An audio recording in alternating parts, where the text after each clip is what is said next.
ቅርስ መረጃን መዝግበው በማቆየትና ታሪክን ለትውልድ በማሻገር በኩል የላቀ ሚና የሚጫወት በመሆኑ መጠበቅና መንከባከብ የዜግነት ግዴታ ነው ሲል የኢትዮጵያ ቅርስ ጥበቃ ባለስልጣን አስታወቀ።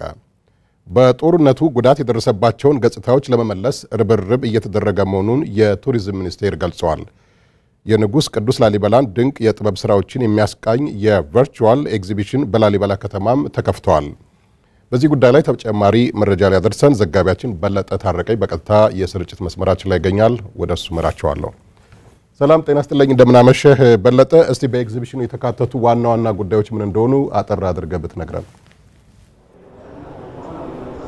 አመሰግናለሁ ተሾመ። እንደምናመሸህ እንደምንዋላችሁ አድማጭ ተመልካቾቻችን።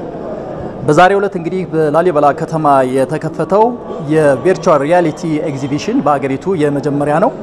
የቅዱስ ላሊበላ አብያተ ክርስቲያናት እንግዲህ ድንቅ ጥበብ የተጨመረባቸው ወይም ደግሞ እስካሁን በጥናትና ምርምር ያልተገኙ በመጻፍና በቃላት ያልተገለጹ በመሆናቸው እነዚህን በጽሁፍ በጥናትና ምርምር እንዲሁም በመጻፍ በቃላት በድምጽ መግለጽ ያልተቻሉትን የድንቅ የላሊበላ ቤተክርስቲያናት ጥበቦችን የሚያሳይ የቨርቹዋል ሪያሊቲ ነው ዛሬ የተከፈተው በላሊበላ ከተማ።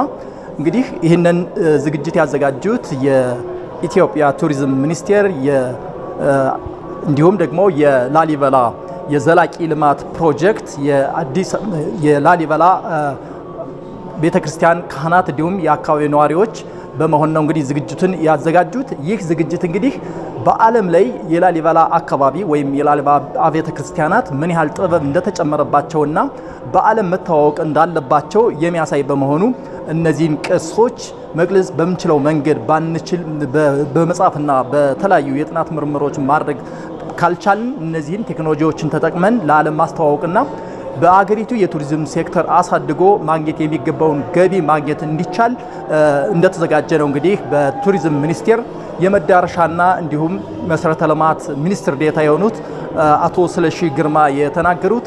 እሳቸው እንደተናገሩት እንግዲህ በሀገራችን በርካታ ቅርሶች ቢገኙም ለቱሪስቶች ምቹ የሆኑ ነገሮችን ወይም ደግሞ ለቱሪስቶች የጊዜ መራዘሚያ አመቺ የሆኑ ሁኔታዎችን መመስረት ወይም መገንባት ባለመቻላችን ምክንያት ከቱሪዝም ሴክተሩ ማግኘት የሚገባንን ገቢ እያገኘን አይደለም።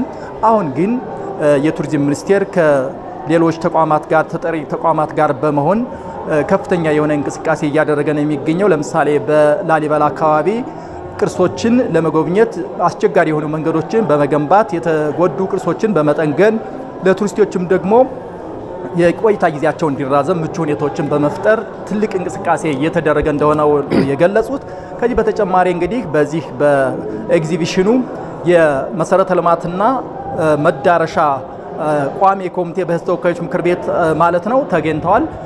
እነሱም እንግዲህ ቅርስን መጠበቅ የህብረተሰብ አንዱ የዜግነት ግዴታ ነውና በተለይም የላሊበላ አካባቢ ህብረተሰብ የላሊበላ ከተማ ነዋሪዎች ቅርሶችን መጠበቅና መንከባከብ ግዴታቸው እንደሆነና ከቅርሶች የሚገኘው ገቢም ለከተማዋ እድገት ከፍተኛ እንደሆነ ገልጸዋል።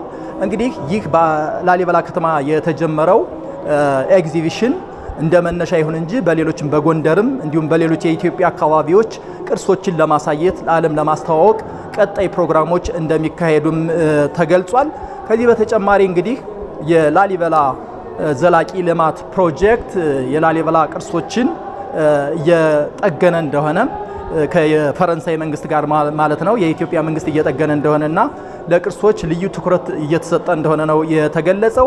እንግዲህ የሚኒስትር ዴኤታው አቶ ስለሺ ግርማ በተለይም በሰሜኑ ጦርነት ምክንያት የተጎዳው የቱሪዝም ሴክተር መልሶ እንዲያገግም የቱሪዝም መዳረሻዎችን በመገንባት መንገዶችን በማስተካከል ቅርሶችን በመጠገን ከፍተኛ የሆነ እንቅስቃሴ እየተደረገ እንደሆነ ነው የተገለጸው።